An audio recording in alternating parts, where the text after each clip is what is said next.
Nah kalau Habib sendiri nih, ada nggak sih Habib Tionghoa gitu? Habib Tionghoa. Ya enggak rata-rata Habib Arab nih. Bukan rata-rata, Dari semua Yaman, pasti Arab semua dong. ya. Nggak ada Kirain itu. gitu. Enggak, soalnya yang saya baca di buku Hai Weiwang itu ada 4 wali songo yang dari bangsanya bangsa Cina gitu.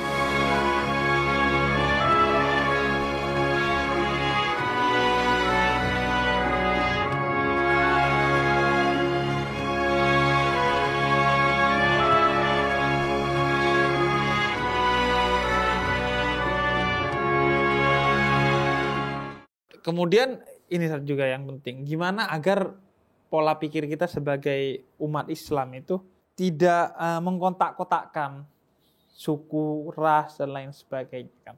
Karena kan ada beberapa ras, misalnya Arab itu sangat identik dengan Islam. Sehingga kadang orang Arab ngomong aja, orang Indonesia amin-amin aja. orang lagi ini ngomong diaminin. Iya, diaminin gitu. Nah, begitu juga sebaliknya. Ada beberapa ras tertentu yang dinilai jauh sekali dari Islam ya. Misalnya Tionghoa gitu. Iya, kadang literasi kita, literasi bangsa Indonesia ini ya kita atau kritik sendiri buat umat muslim gitu. Karena literasi kita sedikit gitu ya. Dikit-dikit orang nyalahin gitu. Terus dikit-dikit pukul rata. Kan ada pendakwah gitu ya, yang misalnya dari Arab atau apa gitu, terus ada yang nggak cocok, semua dipukul rata. Orang-orang yang dari Arab dijelek-jelekin gitu. Iya. Orang begitupun misalnya orang Tionghoa gitu, semua disamain sama satu sosok. Padahal nggak semuanya seperti itu. Jadi miskin literasi itu ya harus kita tutupi kalau mau bangsa kita ini ya bersatu gitu. Iya, problem gitu tuh seringkali itu Sat ya. Over generalisir ya. 1-2 orang fenomena kemudian dianggap semuanya gitu. Padahal kalaupun semuanya ada satu aja yang baik, maka ya kita seharusnya tetap bersikap adil dengan itu. Ya saya juga sedih juga gitu karena saya dari NU gitu kan. Kalau NU kan sama Habib nih hormat. Penghormatannya. Iya. Kalaupun Habib itu nggak sesuai dengan pandangan kita, ya kita paling nggak jangan nyinyirin gitu, jangan nyerang sosoknya, fisiknya.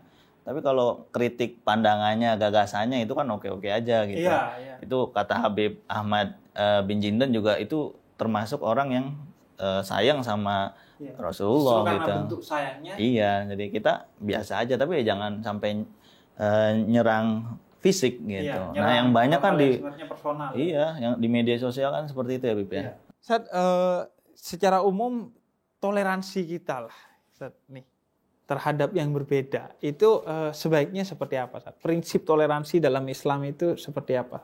Ya kita harus bedakan mana yang bagian dari syariat, mana yang bagian dari budaya gitu. Kalau ini adalah bagian ajaran agama pemeluk lain gitu, ya kita tidak boleh ikut masuk di dalamnya. Tapi kalau masih itu bagian ada pandangan atau ada celah bahwa oh ini bukan bagian dari agama, ini budaya. Nah itu kita masih bisa ini. Jadi harus milih-milih mana yang ini bagian ajaran agama, mana yang budaya, seperti itu. Berarti sikap kita terhadap yang berbeda agama itu kalau dalam Islam seperti apa? Ya pertama tetap ya kalau misalnya orang tua gitu, orang tua yang non muslim gitu kan, orang tua yang non muslim ya tetap kita wajib dihormati. Tapi kalau ketika misalnya orang tua non muslim kemudian meminta kita untuk melakukan hal-hal yang dilarang dalam agama, itu nggak boleh gitu. Ya. Jadi intinya terhadap perbedaan agama lain ya kita toleransi saja. Setiap agama dengan pemeluknya masing-masing. Lakum dinukum waliyadin, bagimu agamamu, bagiku agamaku. Nah, yang juga jadi masalah ini di internal Islam. Kadang lebih keras. Orang itu lebih mudah toleransi kepada umat beragama lain, tapi sulit toleransi di antara umat beragama satu agama gitu. Itu seharusnya ada nggak contoh bagaimana sikap Nabi terhadap perbedaan di internal Islam? Nubuat Nabi atau ini dalam tanda kutip ramalan Nabi itu bahwa di akhir zaman memang nanti ada pertikaian-pertikaian seperti itu. Nah kita sebagai Muslim ini ketika pertikaian semakin dalam, semakin ini, berarti kan kiamat akan dekat. Iya. Nah, biar kiamatnya nggak dekat gitu ya, Oh, ya kita ya jangan berantem gitu, jaga toleransi. Nah, memang itu udah sunnatullah ya, artinya perbedaan-perbedaan dan lain sebagainya.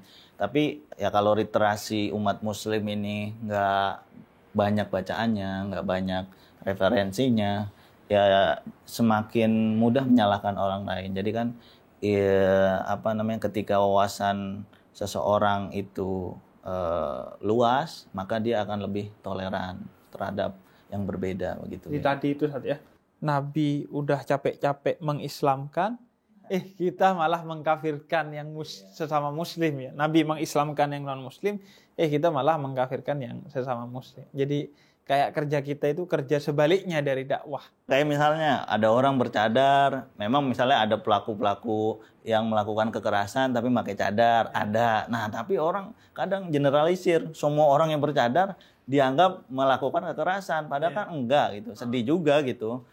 Yang saya tahu kan kalau alumni-alumni dari Yaman gitu ya, Habib Umar itu perempuannya juga cadaran kan?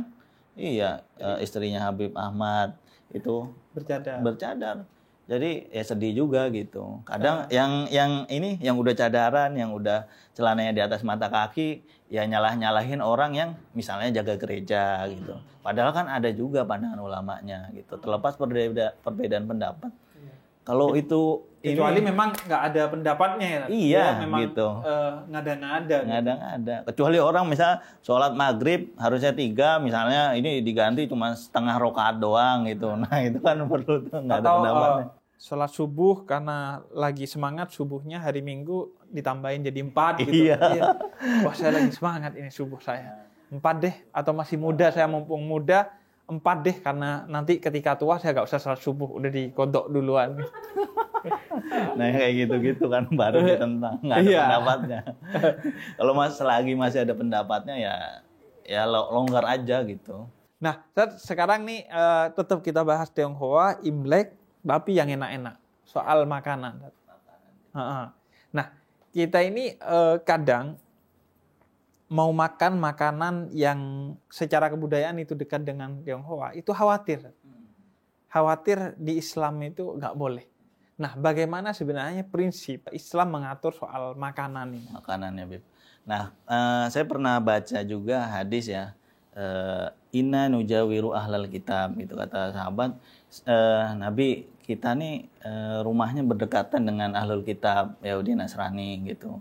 Ini boleh nggak makan makanan dari mereka gitu? Kata sahabat tanya ke Nabi gitu.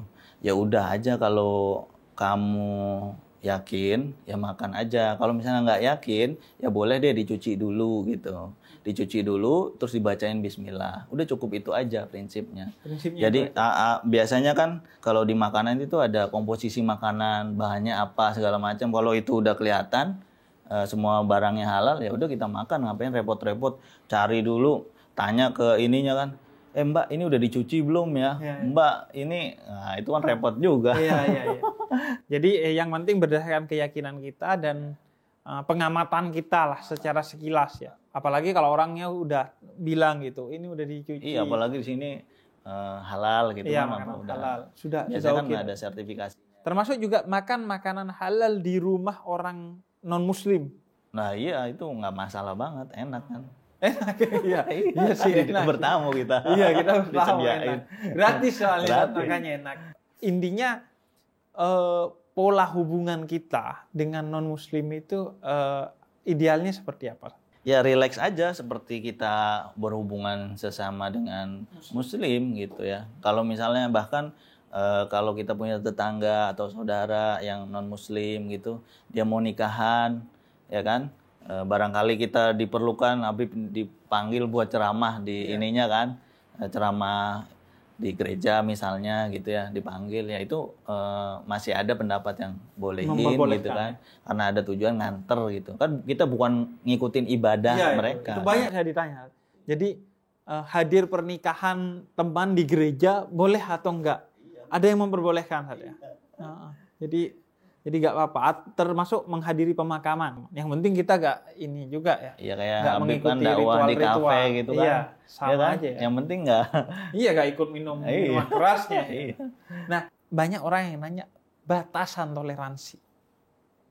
Tapal batas toleransi itu apa?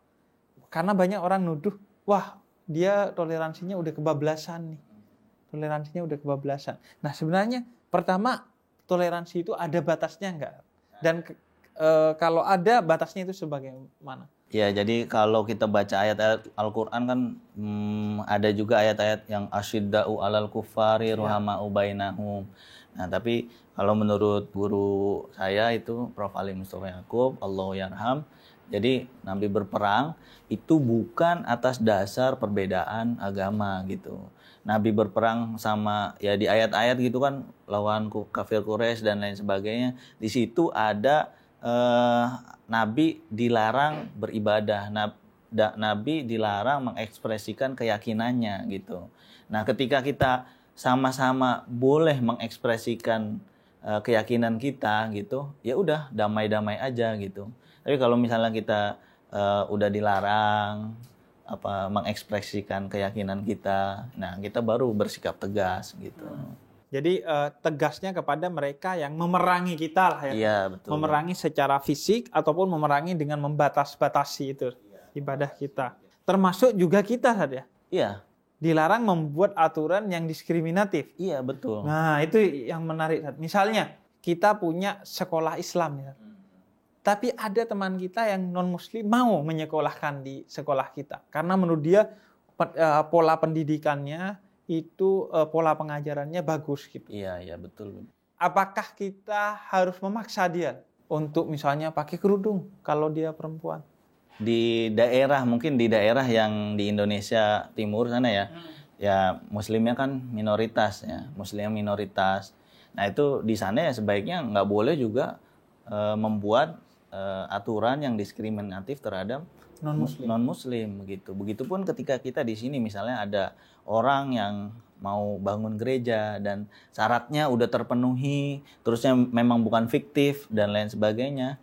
Ya kalau ada yang mau bangun gereja ya kita nggak boleh diskriminatif gitu. Tapal batasnya kalau di kita mungkin syariat Ustaz ya. Iya. Jadi ketika syariat sudah melarang gitu, misalnya kita kayak tadi Ustaz bilang meyakini mengucapkan selamat hari raya Imlek itu kita meyakini itu dilarang, ya udah itu batasnya.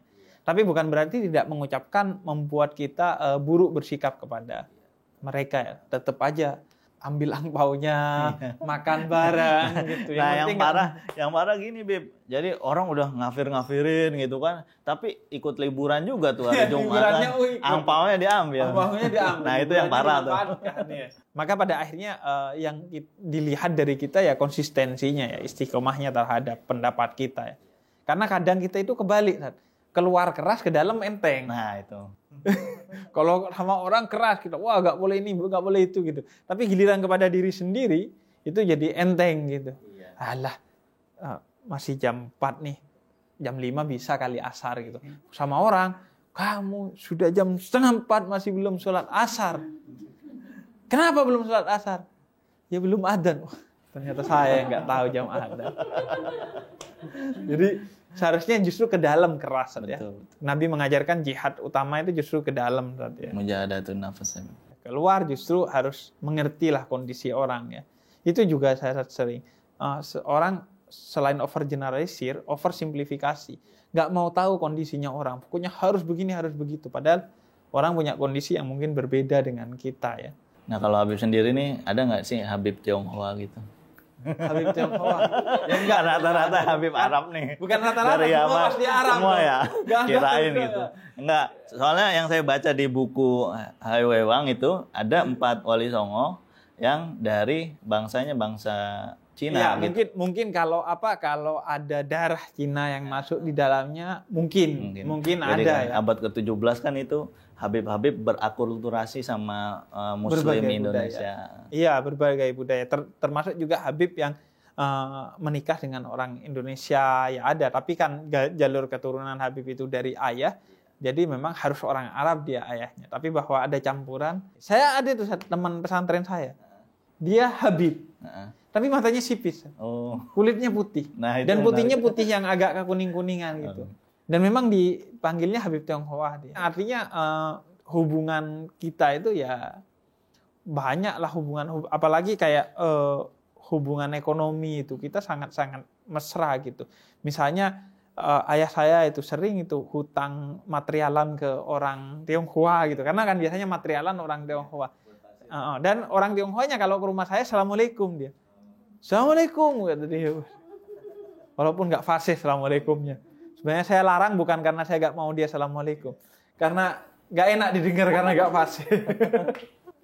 Jadi hubungannya memang ada memang hubungan yang mesra lah. Di hal-hal yang memang kita diperbolehkan gitu berhubungan.